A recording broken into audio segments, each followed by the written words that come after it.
Before the day I took a breath, you had a plan for my every step.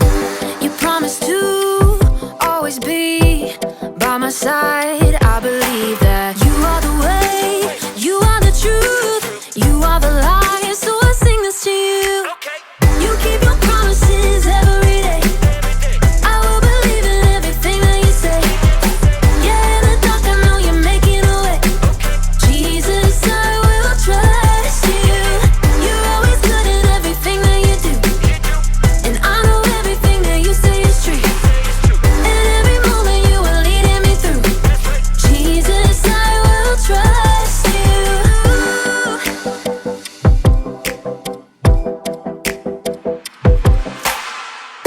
I wanna be honest and true, and do what's right the way you do. You're teaching me to take a stand and live for you, 'cause I believe that you are the way, you are the truth, you are the light. So I sing this to you. You keep your promises every day. I will believe in everything that you say. Yeah, in the dark I know you're making a way. Jesus, I will trust you.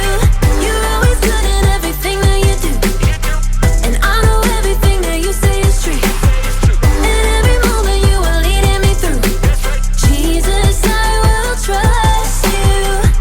Even in the moments I feel alone, I know I can trust that you're working and holding my world in your hands.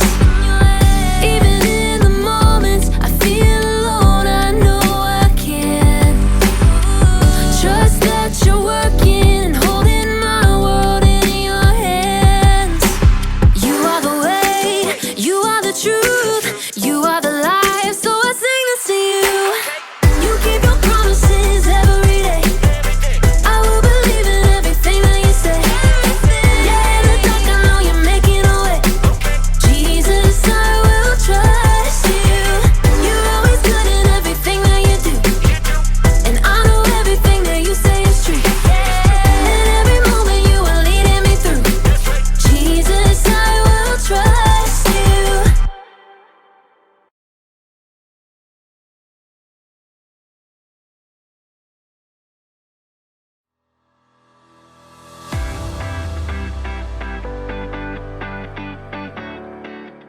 This isn't gonna work.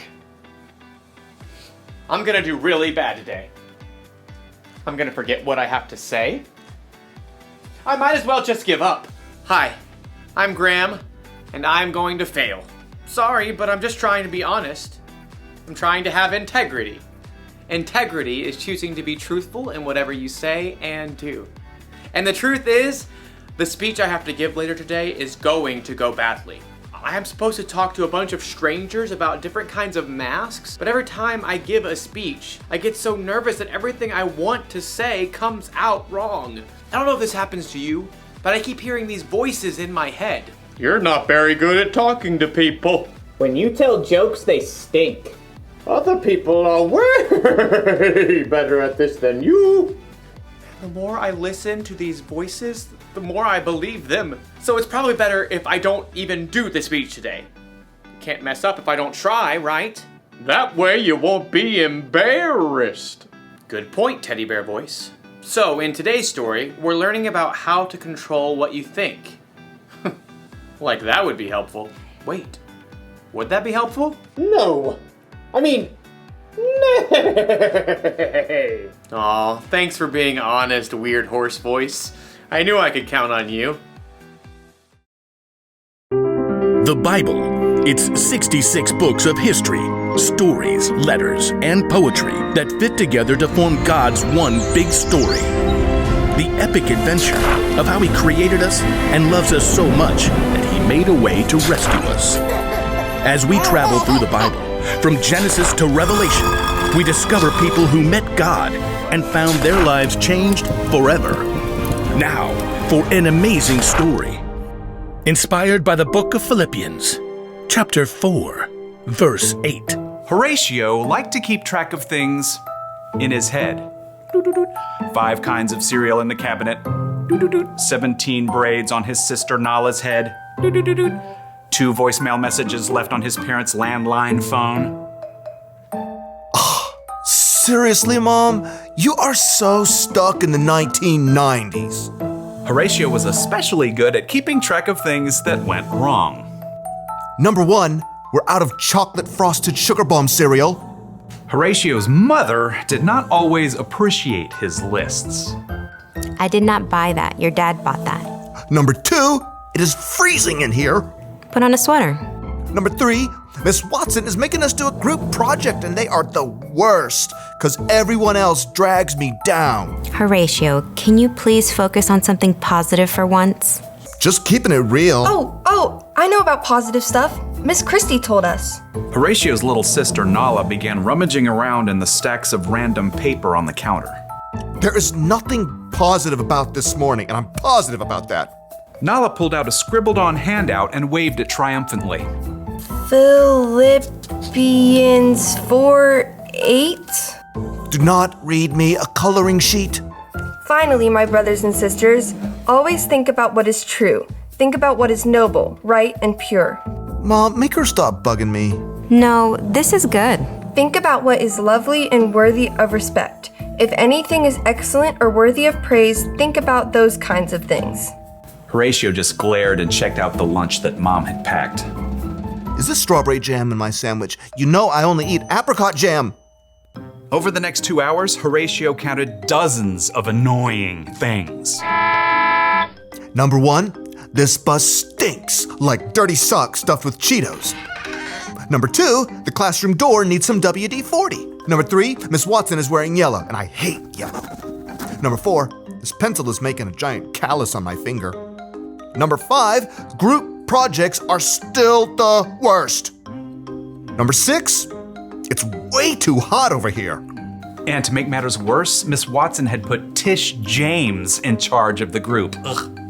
So, we get to do a report on Cape Hatteras Lighthouse. I'll write the history, and Jordan, you can paint a picture, and Horatio, you research stuff about the land and animals around it.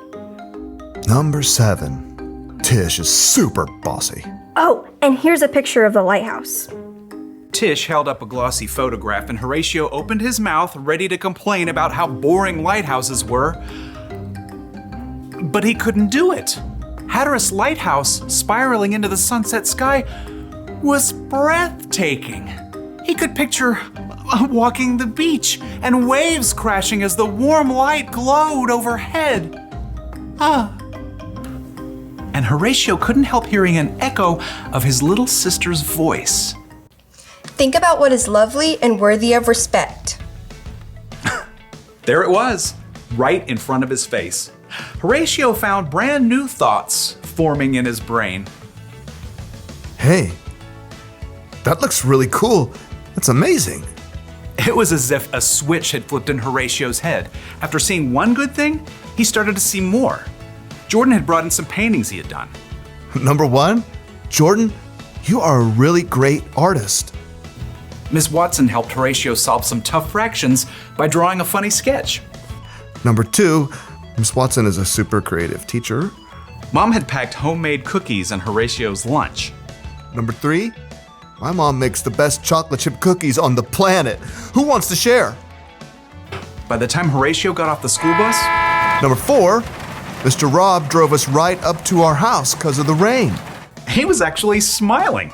Mom met them at the door. Hey kids, how was school? At that moment, Nala shook out her wet umbrella all over Horatio. And for a moment, Horatio frowned. Nala braced herself. Sorry. Number 5, I have a closet full of dry clothes upstairs. Nala's eyebrows shot way up. What happened to you? Nothing. I just realized I've got some pretty great things to focus on. So your day went okay? Number 6. It was positively awesome. Horatio beamed and ran upstairs to change his wet shirt. He had a lot of brand new lists to make up in his head.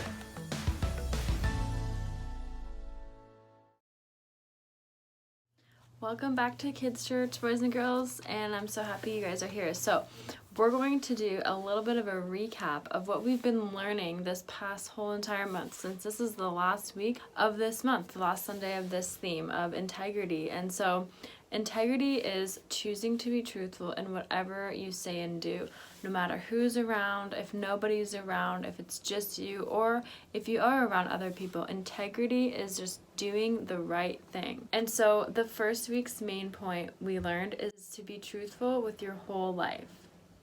And in that story, we learned about Daniel and how he was with his friends at King Nebuchadnezzar's kind of palace, and how they were forced to eat food that was already sacrificed to false gods, but they actually chose to do the integral thing and not do that, because that was a sign of them believing in the false gods. But Daniel knew that this was not a sign of integrity if we chose to do that. And the second week, we learned that being truthful with God keeps you close to Him. So I remember in this video, I don't know if you guys remember, but I remember when Tori, we saw this video of Tori, and she had just gotten her license for the first time.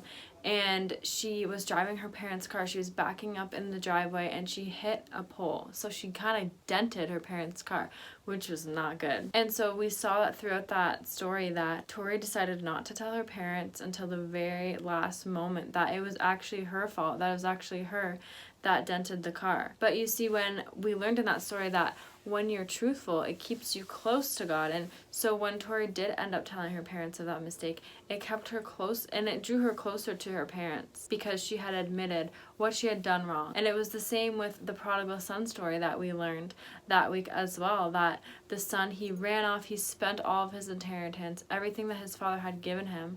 And when he came back, he actually came back to say sorry and to be reunited with his dad again. And last week we learned when you're not truthful, you lose trust. So we heard the story from Pastor Sarah, and she talked about the story of Naaman, Elisha, and Gehazi. And in this story, Gehazi was not truthful. He lied to Naaman and to try to get what he wanted, and that is not good. And it actually caused him to lose trust with Elisha. And this week we are learning about focusing on what is true. And this week's story is just a verse from Philippians 4:8, but we're going to kind of parallel that with the story of Doubting Thomas in the Bible. Now, if you guys aren't familiar with Doubting Thomas in the Bible, he was one of Jesus's disciples. The story starts where Jesus actually had been resurrected. He died, he rose again, and he was alive again, and he actually came back to visit his disciples. So he visited his disciples, but the one disciple that wasn't there to see Jesus after he had died was Thomas. When all the disciples were so excited and they came back to Thomas and they said, "We saw Jesus," but Thomas was like, "What? I don't believe it. I don't believe it until I see it." And he even says, it says in the Bible that Thomas was like, "Unless I see the wounds in his hand and in his side, I won't believe it." And in this story, we see that Thomas's doubt actually kept him from believing what was true. And just like you guys saw in that video with Horatio, his mindset was all negative thoughts. His negative thoughts kept him from believing what was true. And that was kind of the same with Thomas. He decided to doubt and decided to not believe his fellow friends, and he didn't believe that Jesus actually came and visited them. But it wasn't until Thomas' circumstances proved him otherwise. It wasn't until he actually saw Jesus, because the story goes on to say that Jesus actually showed up to Thomas, and he didn't actually believe it was Jesus until he saw Jesus and saw the wounds in his hands and in his side. So Thomas's doubt kept him from believing what is true. And one thing I want you guys to remember is that it isn't necessarily a bad thing to have, minor doubts, but don't let that distract you from what God says is true. And you guys see in the story with Horatio in that video, you see that all of a sudden he changed his mindset. He changed his whole outlook and his view on life. And he realized, like, there's actually so many things to be positive about. There's so many things that are true in my life that I can stick by and that I can be positive about. And it changed his whole day. Do you guys see in that video that the rest of his day was just turned out to be positive just because he changed his mind and he realized what is true? And that's the same for you guys. You guys can do the same thing. Even as kids, you can be so positive and you can think of all the good things that God has done in your life as well.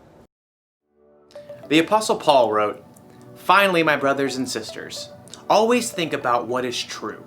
Think about what is noble, right, and pure. Think about what is lovely and worthy of respect. If anything is excellent or worthy of praise, think about those kinds of things." You know what that means? It means you're in charge of what you think about. Maybe you can't control every single thought that enters your brain. Think about fish. You must think about... But you can control the thoughts that you focus on. Yes, you can. Having integrity doesn't just mean you're honest with other people. It means you're honest with yourself too. And to do that, you need to try and focus on things that you know are true. Things like, God made you. God forgives you. God loves you. He loves you so much that he sent Jesus to die on a cross for you. And he's big enough to bring Jesus back from the dead. So he's bigger than all of the things that you and I worry about. So the one thing to remember from today is this: focus on what's true. And if you ever feel like you can't control your thoughts, or if the voices inside seem too loud, talk to someone you trust about it. Find someone who will help you stay focused on the truth of God's amazing love for you. You know what? I'm gonna choose not to believe the voices that are telling me that I'm not any good. God made me. I am good. And then I'm going to try to give the best speech that I can. Bet you didn't see that coming, did you? No. I mean, nope. Yeah, I thought not. I'll see you around, everybody. I'll be thinking about you. Bye.